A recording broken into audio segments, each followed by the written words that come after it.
13 साल का एक लड़का रात 3 बजे अपने घर से निकल जाता है, बिना कोई चिट्ठी, बिना पैसा और बिना भय के, सिर्फ ईश्वर की तलाश में। काशी में जब भगवान शिव ने स्वयं दर्शन दिए तो उनके शब्दों ने इस बच्चे का पूरा जीवन बदल दिया। उसी क्षण से वो राधा रानी का अनन्य भक्त बन गया। लेकिन सबसे बड़ा रहस्य ये है कि कोई इंसान बिना किडनी के कैसे जीवित रह सकता है। साल 2006 में डॉक्टरों ने साफ कह दिया था कि उनकी दोनों किडनियां फेल हो चुकी हैं और वे अधिकतम 2 साल तक ही जीवित रह पाएंगे। तो अब तक वे कैसे जीवित हैं? क्या हमसे कुछ छिपाया जा रहा है या फिर कुछ और ही बात है? ये कहानी है उस संत की जिसे हिंदू भी मानते हैं और मुसलमान भी, जिसे आम लोग भी पूजते हैं और विराट कोहली जैसे स्टार भी, क्योंकि ये कहानी है अनिरुद्ध पांडे से प्रेमानंद महाराज बनने तक की।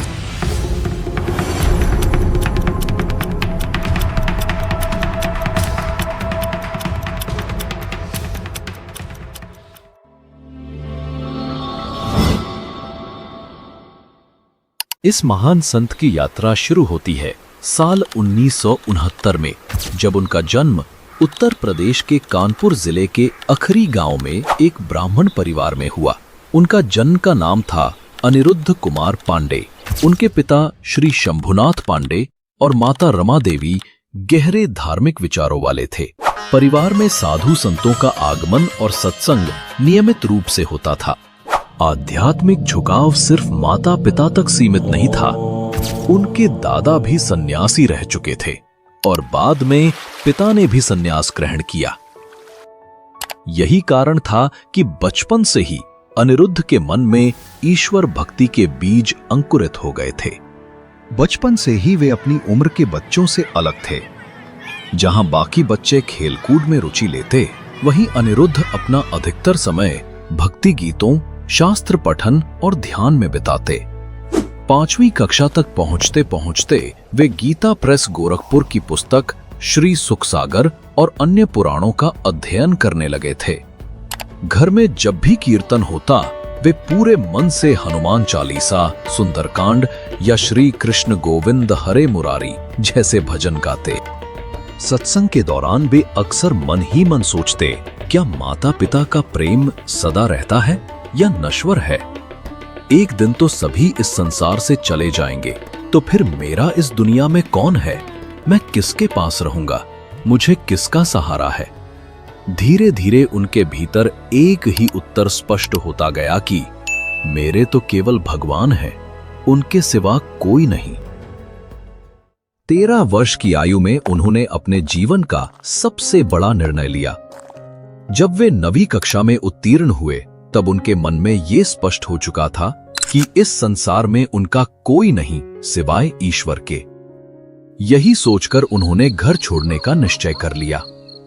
अनिरुद्ध अपनी मां से सबसे अधिक स्नेह करते थे, इसलिए सबसे पहले उन्होंने अपनी मां को ही ये बात बताई। उन्होंने कहा, अम्मा, हमारा मन करता है कि हम घर से भागकर भगवान की प्राप्ति करें। मां ने मुस्कुराते हुए जवाब दिया, भागकर थोड़े ही भगवान मिलते हैं बेटा। अगर भगवान को पाना है तो बैठकर भजन करो। इस पर अनिरुद्ध ने दृढ़ स्वर में कहा, नहीं अम्मा, हमारा मन है कि हम बाबा जी बन जाएं।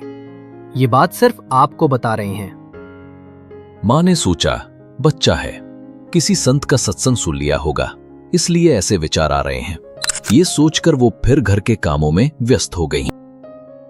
लेकिन अगले ही दिन प्रातःकाल लगभग 3 बजे, जब पूरा घर गहरी नींद में था, अनिरुद्ध ने चुपचाप अपने माता पिता को प्रणाम किया और घर से निकल पड़े। वे केवल अपने विश्वास और ईश्वर भक्ति के सहारे एक नई यात्रा पर निकल पड़े, बिना किसी साधन, बिना किसी भय के। जब वे घर से निकले तो अपने साथ सिर्फ 4 चीजें लीं, एक गीता, कुशा का आसन, पीतल का लोटा और एक चादर। यही 4 वस्तुएं एक सन्यासी जीवन की मूलभूत आवश्यकताएं थीं। उन्होंने ना कोई पैसा लिया, ना अतिरिक्त कपड़े, ना ही खाने पीने का कोई सामान। रात के अंधेरे में वे घर से निकले और लगातार 15 किलोमीटर पैदल चलते रहे। सुबह होने तक वे एक जंगल में स्थित विशाल शिव मंदिर पहुंच गए। मंदिर पहुंचकर वे भूखे प्यासे 14 घंटे तक बैठे रहे। दोपहर के लगभग 12 बजे भूख से हालत कमजोर होने लगी। उन्होंने मन में सोचा, घर पर तो माताजी खिला देती थी, लेकिन यहाँ कौन खिलाएगा? क्षण भर के लिए मन में संशय आया, कैसे होगा, कौन देखेगा? लेकिन अगले ही पल उन्होंने स्वयं से कहा, मर जाऊंगा पर घर वापस नहीं जाऊंगा। निकला हूं तो भागवत प्राप्त करके ही मानूंगा। इतना सोचकर अनिरुद्ध शिवलिंग के सामने ध्यान में मग्न हो गए। तभी एक आवाज ने उनका ध्यान तोड़ा। उन्होंने देखा कि मंदिर के दरवाजे पर एक आदमी खड़ा था। उस व्यक्ति ने कहा, बेटा, यहां एक सूरदास स्वामी रहते हैं, क्या तुम्हें पता है वे कहां गए हैं? अनिरुद्ध ने शांत स्वर में कहा, मुझे नहीं पता, मैं तो अभी अभी यहाँ आया हूँ। वो व्यक्ति बोला, मैं स्वामी जी के लिए कमंडल में दही लाया था, अब वो है नहीं तो तुम ही पी लो, मैं इसे वापस नहीं ले जा सकता। ऐसा कहते हुए उसने दही का बर्तन अनिरुद्ध को थमा दिया। अनिरुद्ध ने अपने पीतल के लोटे से 3 से 4 लोटे दही पिया। पेट भर गया, पर दिल और आत्मा दोनों भर गए। वो व्यक्ति तो चला गया, लेकिन अनिरुद्ध वहीं बैठा सोचते रहे। मैंने तो किसी से कुछ नहीं मांगा, तो फिर ये दही ठीक उसी समय कैसे आ गया जब भूख से शरीर टूट रहा था? और तब उस 13 साल के बच्चे को समझ आया, ये कोई संयोग नहीं था, ये भगवान शिव का संकेत था। वे अकेला नहीं हैं, हर कदम पर कोई है जो उनका ध्यान रख रहा है। उस क्षण वो 13 साल का बालक शिवलिंग से लिपटकर फूट फूट कर रो पड़ा। ये आंसू डर के नहीं, बल्कि कृतज्ञता और ईश्वर के साक्षात्कार के आंसू थे। दूसरी ओर जब महाराज जी के घरवालों को पता चला कि वे घर से भाग गए हैं, तो सब घबरा गए। 3 दिन की तलाश के बाद किसी व्यक्ति ने बताया, एक गोरा सा लड़का वहां मंदिर में बैठा है। इतना सुनते ही पिताजी, बड़े भाई और परिवार के लोग तुरंत वहां पहुंच गए। जैसे ही महाराज जी ने पिता को आते देखा, उनके मन में भय और सम्मान दोनों उमड़ पड़े। वो बचपन से ही पिता की डांट और सख्ती से डरते थे। महाराज जी शांत होकर बैठे रहे। पिताजी ने 2 बार उन्हें खड़ा होने को कहा, पर उन्होंने कोई जवाब नहीं दिया, बस मौन साधे बैठे रहे। तीसरी बार जब पिता ने कठोर स्वर में कहा, मैंने 2 बार कहा, तुमने सुना नहीं, खड़े हो जाओ। तब महाराज जी ने सिर उठाकर दृढ़ता से कहा, हमारी ये जिंदगी अब भगवान के नाम है। हम ना तो घर लौटेंगे, ना आपकी ये बात मानेंगे। चाहे हमें काट डालिए, पर हम घर नहीं जाएंगे।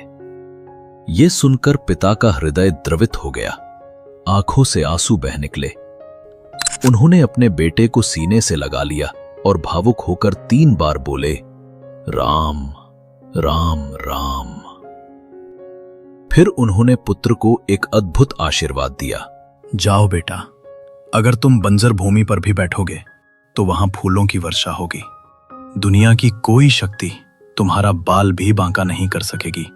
पर याद रखना, अगर कभी किसी की बहन या बेटी की ओर गलत नजर डाली तो फिर तुम्हारा अंत निश्चित होगा। महाराज जी ने हाथ जोड़कर कहा, पिताजी, ये दिन कभी नहीं आएगा। मैं जीवन भर ब्रह्मचर्य का पालन करूंगा और कभी आपका विश्वास नहीं तोड़ूंगा। उस दिन के बाद महाराज जी अपने माता पिता से फिर कभी नहीं मिले।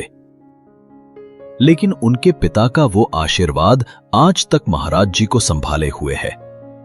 जीवन में कितनी भी मुश्किलें आईं, लेकिन हर बार भगवान की कृपा से सब ठीक हो गया। दोस्तों, अब शुरू होती है असली कहानी। लेकिन आगे बढ़ने से पहले वीडियो को एक लाइक करके कमेंट में राधे राधे अवश्य लिखिए। आपके लिए तो ये बस 5 सेकंड का काम है लेकिन हमारे लिए आपका आशीर्वाद है। अनिरुद्ध पांडे का अब सिर्फ एक ही लक्ष्य था, ईश्वर की प्राप्ति। इसी उद्देश्य से वे भगवान शिव की नगरी काशी की ओर चल पड़े। काशी पहुंचते ही उन्होंने सबसे पहले नैष्ठिक ब्रह्मचर्य यानी आजीवन ब्रह्मचर्य का व्रत लिया। उन्हें नाम मिला आनंद स्वरूप ब्रह्मचारी, और बाद में जब उन्होंने पूर्ण संन्यास ग्रहण किया तो उन्हें स्वामी आनंदाश्रम की उपाधि प्रदान की गई। उन्होंने काशी के प्रसिद्ध तुलसी घाट को अपनी तपोस्थली बनाया। तुलसी घाट पर स्थित एक प्राचीन पीपल के वृक्ष के नीचे वे निवास करते थे और वहीं दिन रात गहरी साधना में लीन रहते। ये वही घाट था जहां महान संत तुलसीदास जी ने भी अपना समय बिताया था और रामचरितमानस के कई अमर अंशों की रचना इसी पवित्र भूमि पर की थी। रात में वे उसी पीपल के पेड़ के नीचे सोते। जमीन ही उनका बिछौना और आकाश ही उनकी छत थी। कंबल की जगह वे गेहूं की पुरानी बोरियां ओढ़ते और कड़ाके की ठंड की रातों में भी यही उनका एकमात्र आश्रय होता था। महाराज जी की दिनचर्या की बात करें तो अत्यंत सख्त और अनुशासित थी। उनका दिन रात के 2 बजे शुरू हो जाता था। पहला गंगा स्नान सुबह 3 बजे, दूसरा दोपहर 12 बजे और तीसरा शाम 6 बजे। कड़ाके की ठंड हो, तपती गर्मी या मूसलाधार बारिश, उन्होंने गंगा स्नान कभी नहीं छोड़ा। ये उनका नियम था, उनकी साधना का अभिन्न हिस्सा।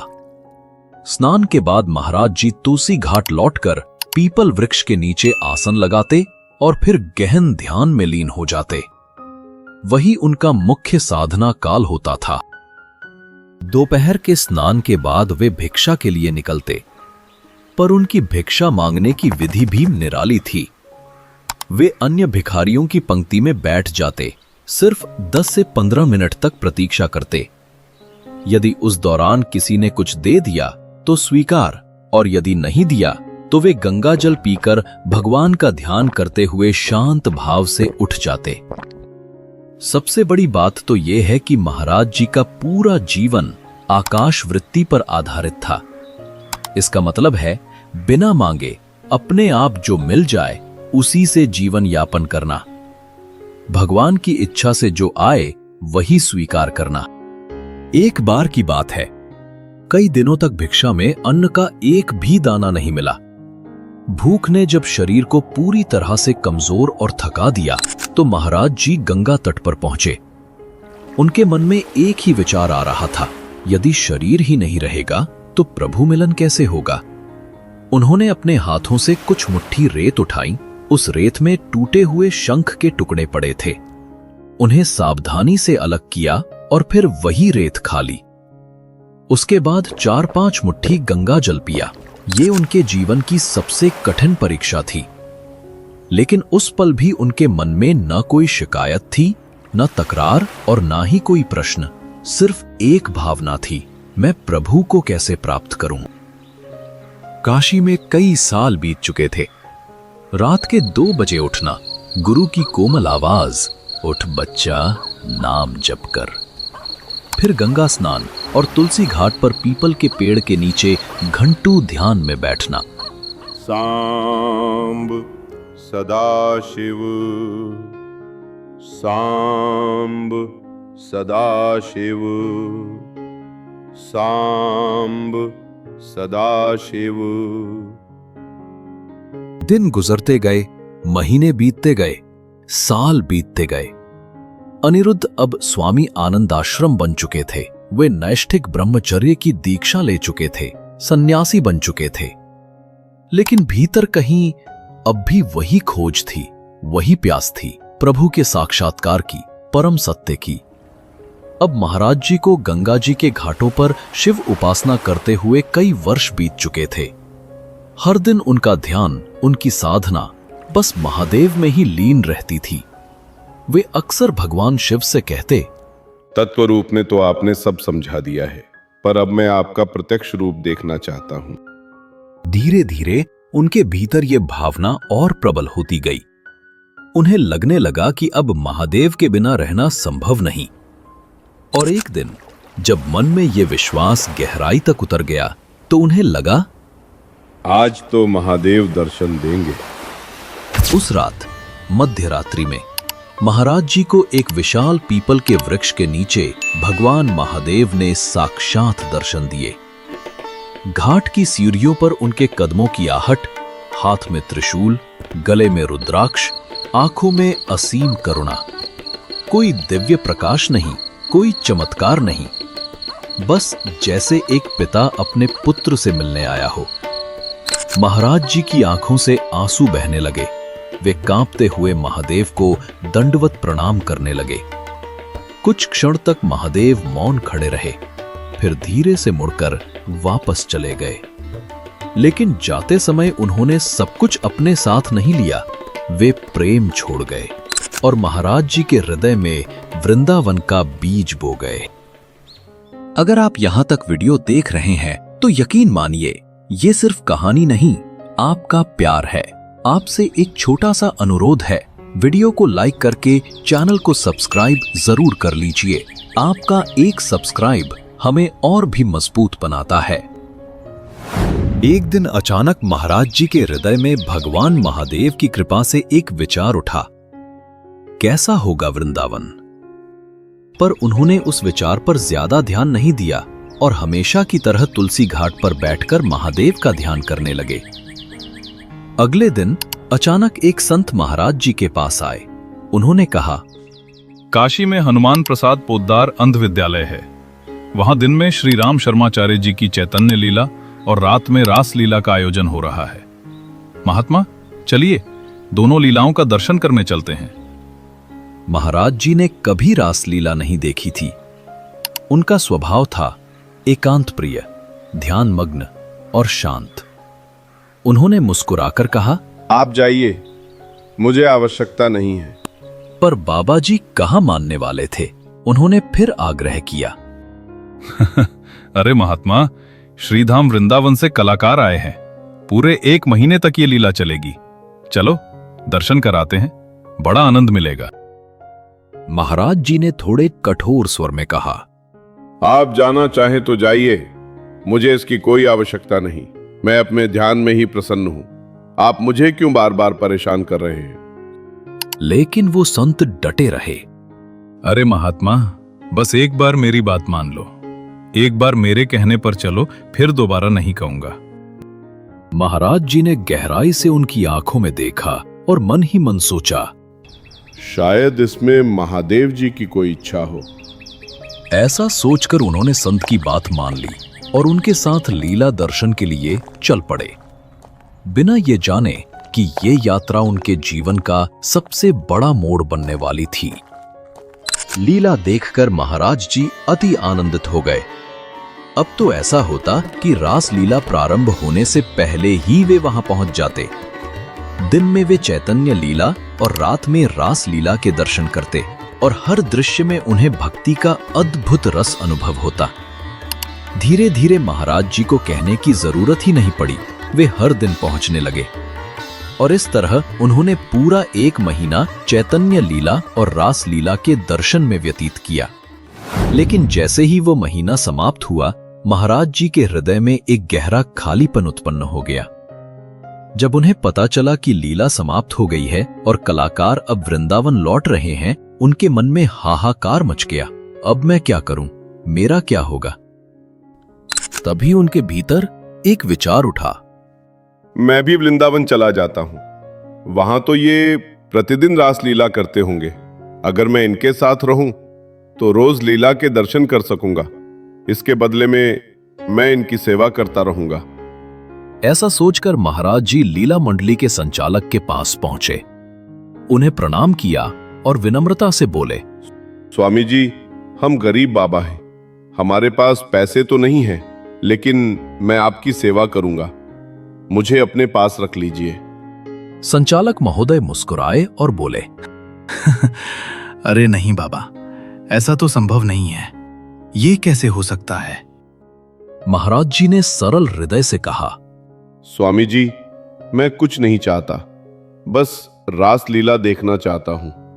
ये सुनकर संचालक महोदय ने प्रेम पूर्वक कहा, बाबा, तुम बस एक बार वृंदावन आ जाओ। बिहारी जी तुझे छोड़ेंगे नहीं। महाराज जी कहते हैं, इस एक वाक्य ने मेरा जीवन बदल दिया। मैंने इसे गुरु मंत्र मान लिया और संचालक महोदय को अपना गुरु। उस दिन से उनके मन में एक ही लगन, एक ही ज्वाला जल उठी, अब मुझे वृंदावन जाना है, हर हाल में।